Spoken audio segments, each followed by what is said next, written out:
Well, good morning, everyone. I'm delighted to be back with you and happy summer.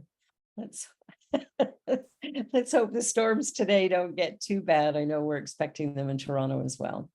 Well, today the talk is surrender, the path to freedom. And I think, sometimes we hear the word surrender and it feels a little bit like giving up or giving in to something negative or whatever. But really what it is giving into the power and presence of God, giving into that divine energy, knowing that there is a part for you to play, yes, from your human experience, but there is a bigger part that comes from the divine that actually pushes or pulls us depending on our receptivity. And so if we surrender, it's a little bit like being on a river and flowing along and going with the current. It'll take you with great ease, or you can row upstream. Either way, you're going to get somewhere. But is it going to be easy or hard? And I think sometimes we confuse ourselves by saying, oh, life is hard. Relationships are hard. Work is hard. So in the beginning, in the book of Genesis, God tells Adam, you get to name everything, but whatever you name it, that's what it's going to be for you. So can you see where that would be a challenge when we call everything hard? So a few years back, because I did that very thing, everything, oh, this was hard, that was hard, the other thing was hard. And I realized that using that word, I was setting up my experience to match the vibration of the language I was using. So I decided to change the language and go with everything is easy, another 4-letter word. Easy, change of one 4-letter word for another 4-letter word and everything changes. And it seems so simple. And yet somehow for us, it is often a very difficult thing to do. But when I changed it to easy, gradually everything in my life got so much better. Everything just seemed to flow with less resistance. And why? Because I changed my mind. Now, this weekend, I'm not doing quite so well. We've put in an offer to rent another house, and the contract is the most unbelievable thing I've ever seen. And I'm feeling my resistance come up. So as I'm speaking about surrender, I think I should try doing that very thing today when it comes to this home that we're looking at renting. But the journey that we're on, we're both human and divine, and we're going to experience all of it. And that's the joy. We're here to experience living. We're here to be in life, not to resist it, not to get rid of it, not to just be spiritual. We are spiritual. It is what we are. And we are having a human experience, but we must bring the two together as one. That's when we begin to fulfill our life purpose and our journey. And that's where our freedom comes in. When we can surrender into this bigger idea, when we stop asking the question, how, and the question, why, these are kind of favorites, well, I've got this big dream, but how am I going to make it happen? Well, how's not my job? That's God's, right? That's the part the universe is going to work out. I just need to listen and show up. So as much as I've, complained about my, rental experience this weekend, found a beautiful home and we'll move in a week, and that's awesome. But here's the thing that happened this past week. So I do a lot of work. I give a lot of things to charity. In fact, I'm clearing my house out and giving it to a charitable organization here in Toronto for people who are new immigrants and stuff, and doing all this stuff. And, sometimes you give and give and you wonder if it's going to pay off. Well, it always does. It always does. And I love to give. So on Monday, I get a call from a woman in Geneva, Switzerland. And she said, I would like to sponsor you to attend the conference in Kenya. Oh, the only thing you have to pay for is your flight to Nairobi. That conference is like, there's a safari before, there's the conference, there's a safari afterwards. It is this beautiful, remarkable event that I hadn't even imagined going to, and now I'm going. And I was like, holy man, like that's a remarkable gift. And we've never, her and I've never met. We've talked online, but we've never actually met. And so we're going to room together while we're there. And I'm really excited to meet her in person. The key is, though, that when she said, can I sponsor you to do this? We have a choice then, don't we? We can go, whoa, the universe brought me a great gift. So the answer should be yes. But sometimes we go, yeah, but you know how sometimes something comes along and you go, oh, it's too good to be true, or I just don't know, I have to make it. No. The answer is yes. When something like that comes along, the answer is yes. And when we surrender into that divine yes, when we go, whoa, I'm being moved in ways that I have no understanding of, but I'm really grateful for. And so when we begin to do that and allow ourselves to go with where the energy is flowing, right? When things get blocked, that means stop, turn, look for a new direction. There's something else for you. But when things are moving with this effortlessness, with this flow of grace, even though there's bumps in the road, right? Go with it, because the universe is presenting you with this remarkable gift and you get to say yes to it. And the idea of surrender is really about fulfilling our own life purpose by aligning ourselves with the energy of the universe and going with that.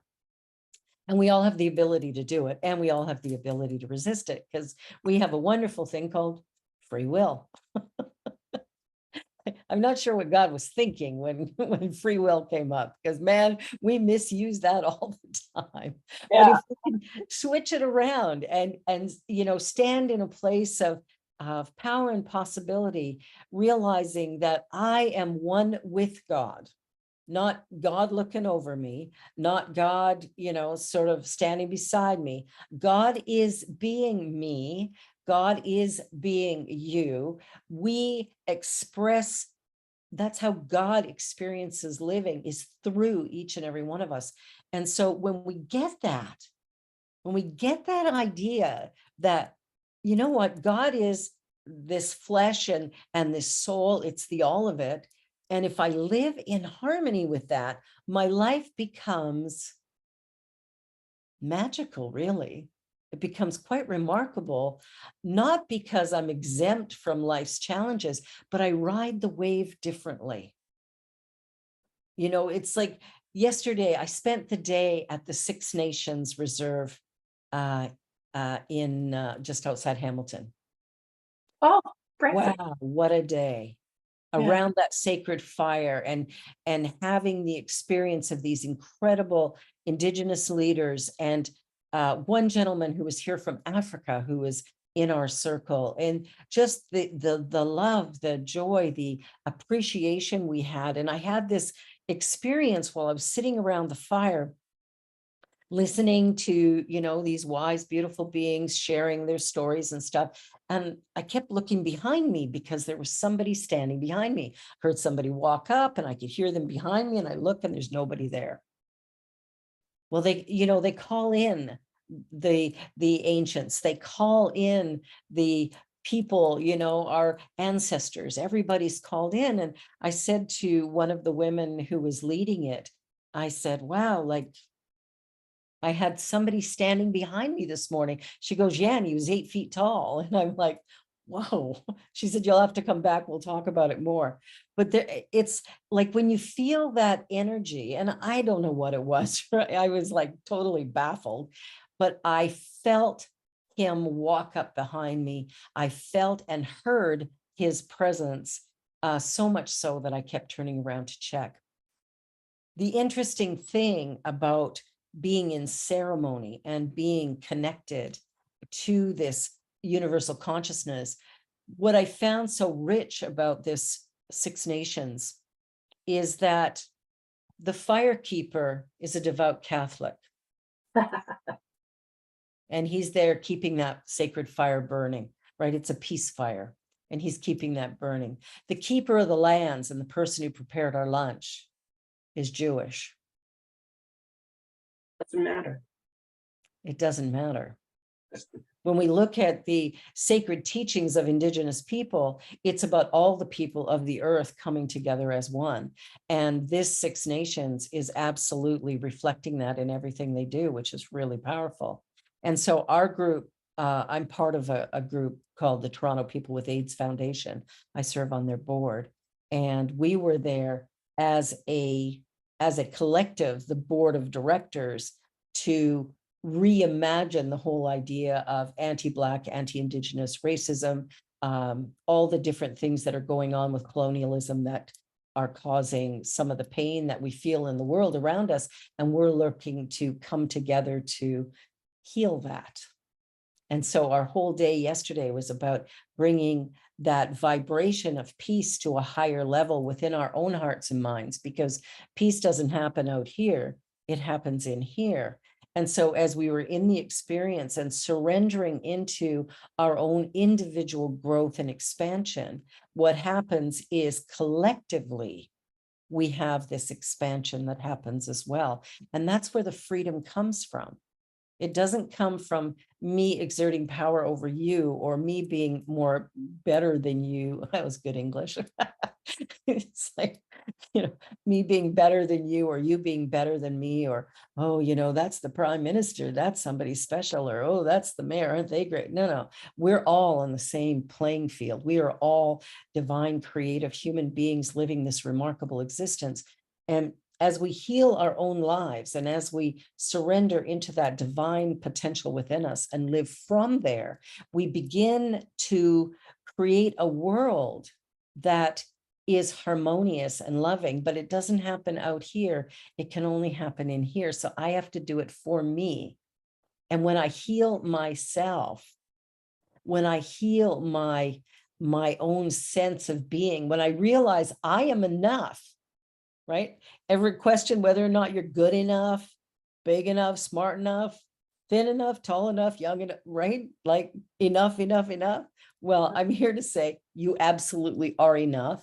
And that's the journey. We're journeying to ourselves to realize our own wholeness, because from wholeness, we don't injure, we don't harm, we don't destroy, we don't try to exert power over.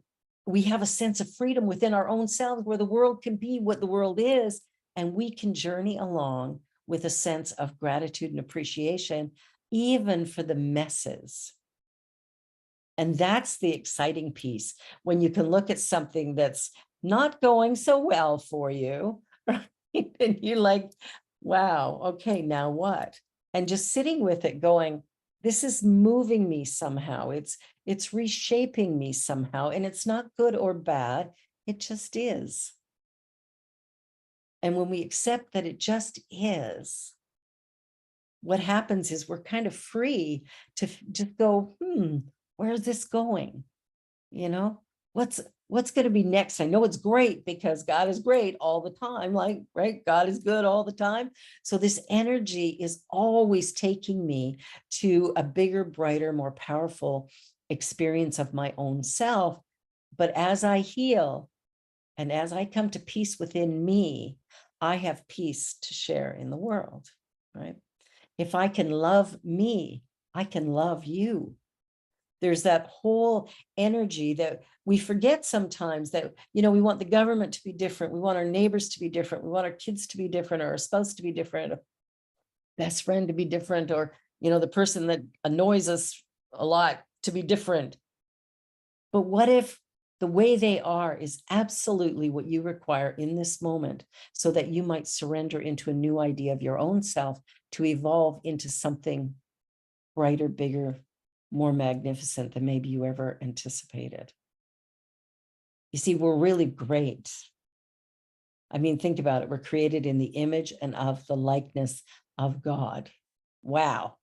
That doesn't mean we're flawed and broken and need to be fixed. That means we are created in the image and of the likeness. Like, wow, hallelujah for that. Oh my goodness. That's me. Whew. What do I have to fear, doubt, worry about? I can just show up in life and take it moment by moment. And by doing that, wonderful, beautiful, remarkable things will occur. Not magically, but honestly, because that's the expression of the divine, right? It always shows up. So there's this energy of life that we can have. And I remember years ago when I had my epiphany moment, because I wasn't raised with church or religion. It's not a thing in our family. And so I didn't find church until I was 27 years old. And I only went to church because my mother-in-law asked me to, and I wanted her to like me. Nice reason to go. But in that moment, there was this shift that happened. It's like somebody flipped a switch, and all of a sudden I knew God as love. It wasn't a concept. It wasn't something in a book. It wasn't something somebody told me. It was an experience of my oneness with this immense power or force that was love. And that changed my life right there. Now, the journey forward, the Buddhists say, before enlightenment, chop wood, carry water. After enlightenment, chop wood, carry water. Because we're here to live. We're not meant to give up this human experience. We're meant to have this human experience. And the best way to have it is in that state of surrender, because it allows us to be with whatever's going on. And as I mentioned earlier, I'm a little frustrated with all the contracts that the real estate organization now has us filling out to rent a property.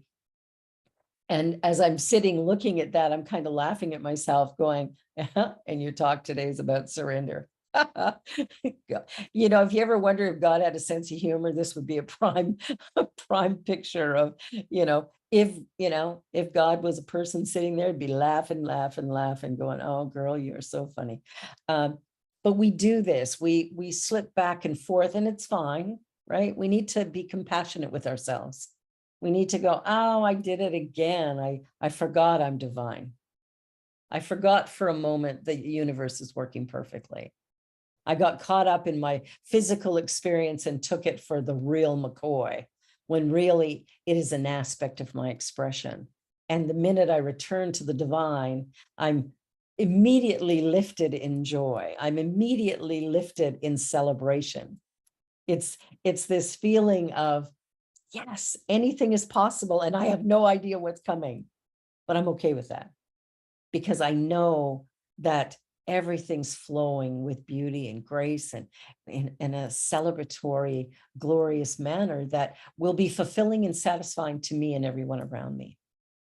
It's like Ricky Byers' song, I love myself so much that I could love you so much. So you could love you so much. So you could start loving me. And that's the energy that we bring. When we get it here, it flows out of us and it touches everything around us. As we're getting to move here, we're packing up our house and doing stuff. Our neighbors on either side are like, no, we don't want you to go, right?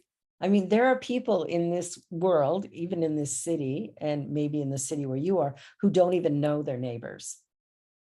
They have no idea who lives next door to them. Or, maybe they've seen them in passing, but they haven't sat down and had a meal together, or just, had a glass of wine together, or chit-chatted, or went for a walk together, prayed together. I've prayed with my neighbors. The ones on either side of me have had health issues in the last year. We prayed together, and they're not in the same teaching as me, or, one of them doesn't go to church at all. The other one is Catholic. But they welcomed those prayers and those moments. And we shared that together. And now that we're moving, they're kind of like, wait a minute. We're not crazy about that. Luckily, it's not too far, so we can come back to visit. Neighbor across the street came over and helped us dismantle a bed last night as we were shipping that off to a group that needed some beds. And so it's like, when we allow ourselves to be the light that we are, to give up the fear and the doubt and the worry about, am I enough? You are enough. And if you take that enoughness and you begin to see the people around you and you treat them with that same excitement and curiosity, what happens is we have conversations together and we learn about each other and we discover each other. A woman, I may have mentioned this in a previous talk, when my daughter was here last month, she was at the park with our grandson. And while she was there, he started playing with one of the other kids. And so she started chatting up the mom. Well, the mom was Muslim with the full hijab. And she said to Arlene, she goes, well, most people don't talk to me. And she said, I'm so glad you did. And then, she drove Arlene back here after the park, after they were finished. And, they had a wonderful chat together. And she just said, thank you. Thank you for seeing me. Even though you can't really see me, you saw me. And Arlene's like, well, of course I'm going to talk to you. Our kids are playing. Like, why wouldn't I talk to you? But there's ways in which we resist connecting because we think we don't know what to say to the person or how to be with the person. People are people. A smile goes a long way, and even if you're wearing a mask, which we've gotten used to over the last few years, you can see it in the eyes. I don't know what you can see from there, but you can see it in the eyes, right? Like the eyes smile. They smile much broader than the lips do, and twinkle and sparkle in a way that really causes connection. And so we need to, surrender into life and decide what we really want. And if we want peace and joy and love and a world that is really moving toward a more inclusive, compassionate, kind world, we just need to be that, right? It has to start here. And when I do it, when I allow myself to really live that way, then everything around me starts to morph into something really, truly remarkable. And so surrender is the key to freedom. Surrender is the way that we sort of drop into our own self and figure out who we are. Because I don't know about you, but I'm 66 years old and I'm just kind of figuring it out now. It's like, who am I anyway? What do I want out of life? What do I believe about life? And just coming to terms with my own identity has been remarkable. And having conversations with my children. I don't know how many of you have children, but telling them stories and asking for forgiveness, because I made some mistakes when they were little. Go figure. A parent who made a mistake. Wow, that's the oddest thing. But realizing that, whoa, I'm feeling a bit guilty about something. All right, pick up the phone and have a conversation. Wow, this happened when you were little, and wow, I'm really sorry. Please forgive me. And they're like, I don't even remember. And that's okay. I just needed to let it go, right?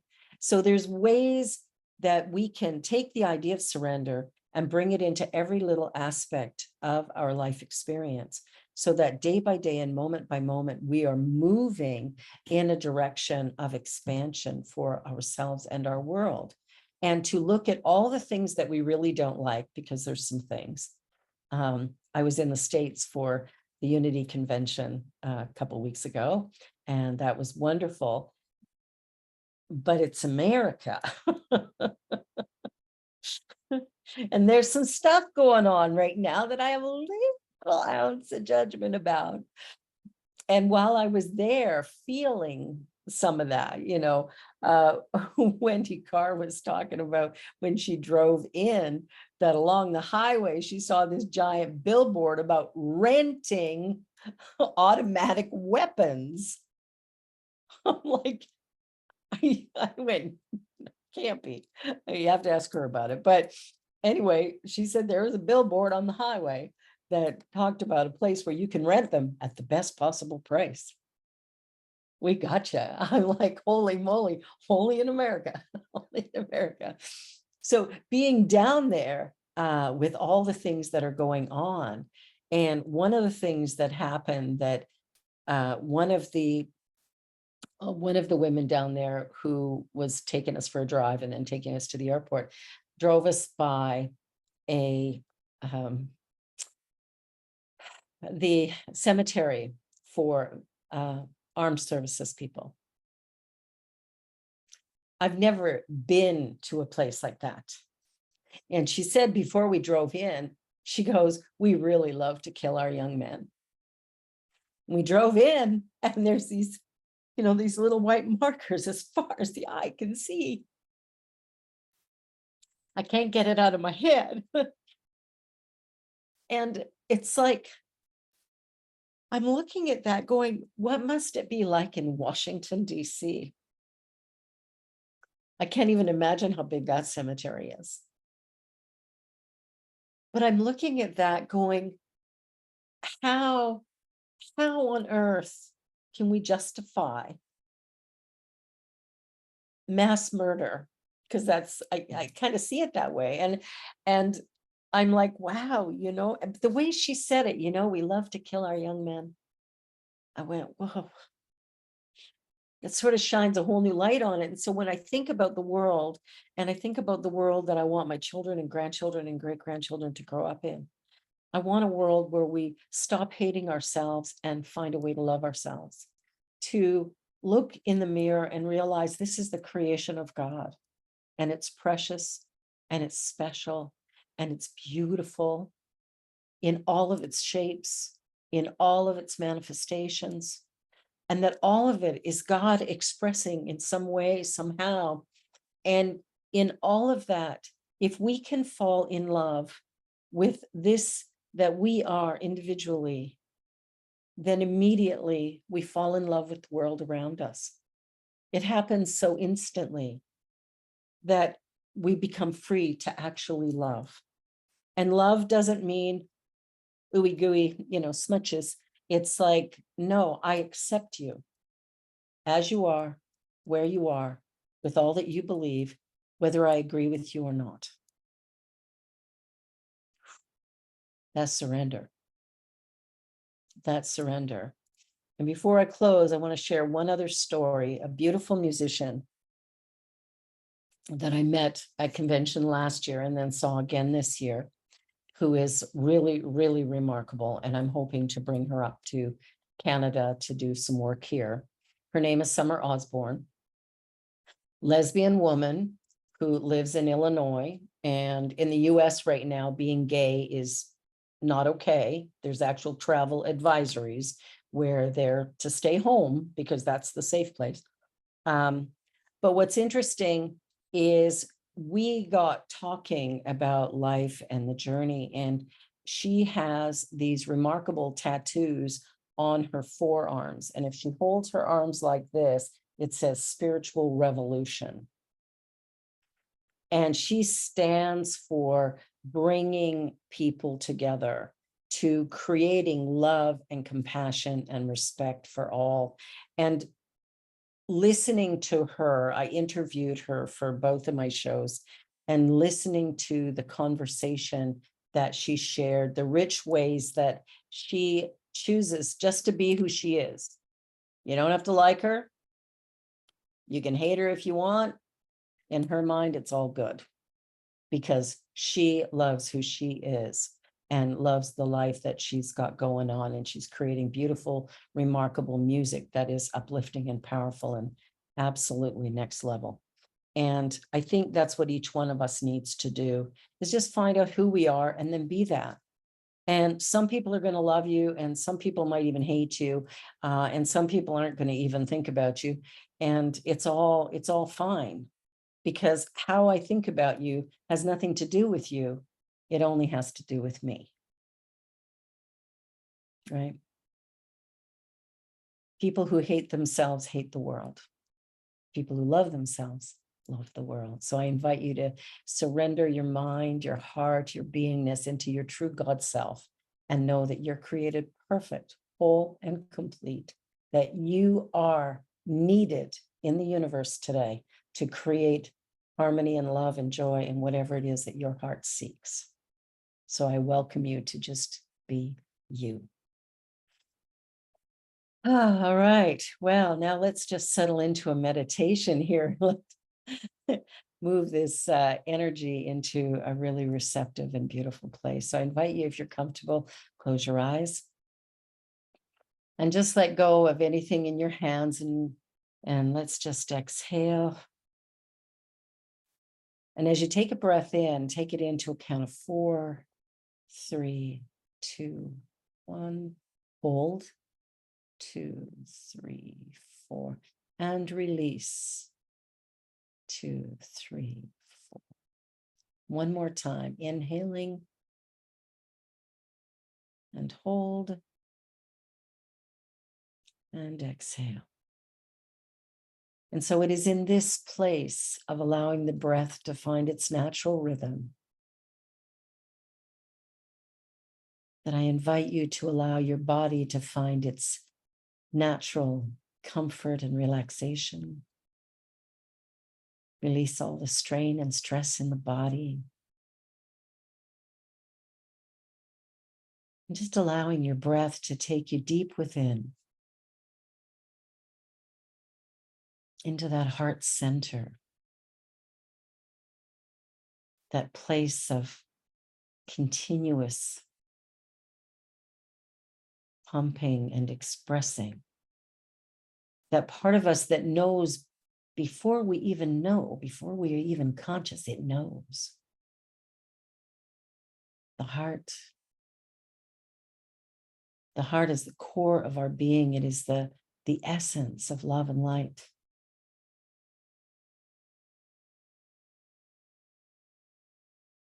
And so by dropping our awareness into that heart space,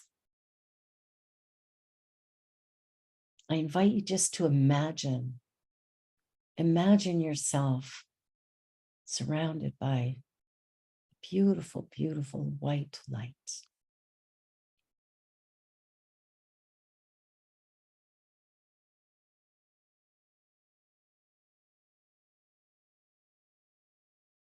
And that light actually starts in the heart center. And as it moves out, it fills every part of your body and goes beyond that. And it's an energy of warmth, of comfort.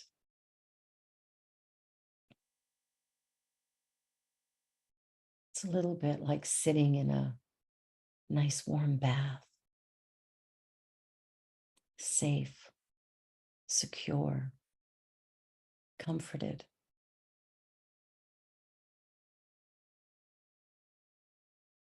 Allow yourself to just experience that for a moment.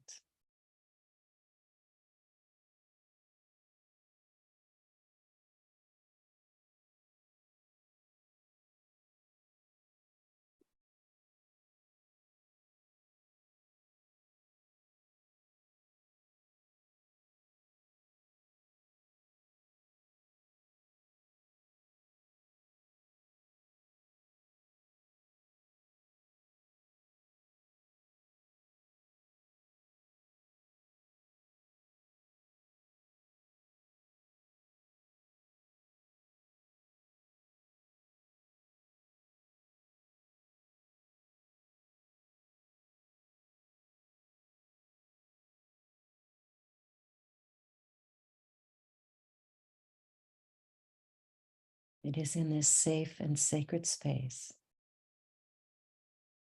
that I acknowledge who I really am. And I look at the areas that I've judged as bad and wrong, and the areas that I've elevated to this place of greatness.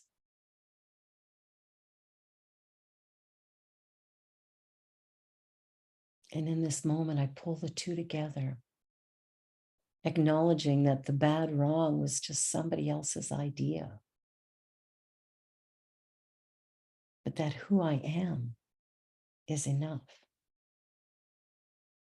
In fact, who I am is essential in the universe today. Who you are is enough. Who you are is essential. Allow that idea of I am enough to settle in. Repeat it a couple of times. I am enough. I am enough.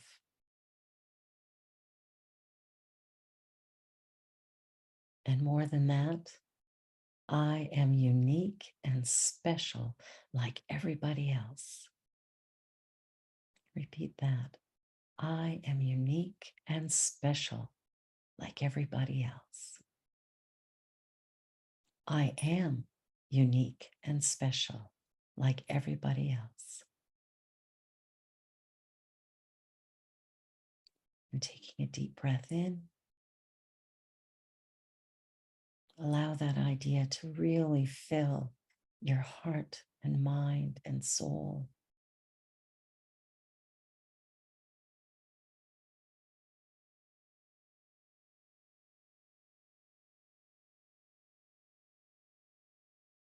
And feel the love that you feel inside as you surrender into this greater truth.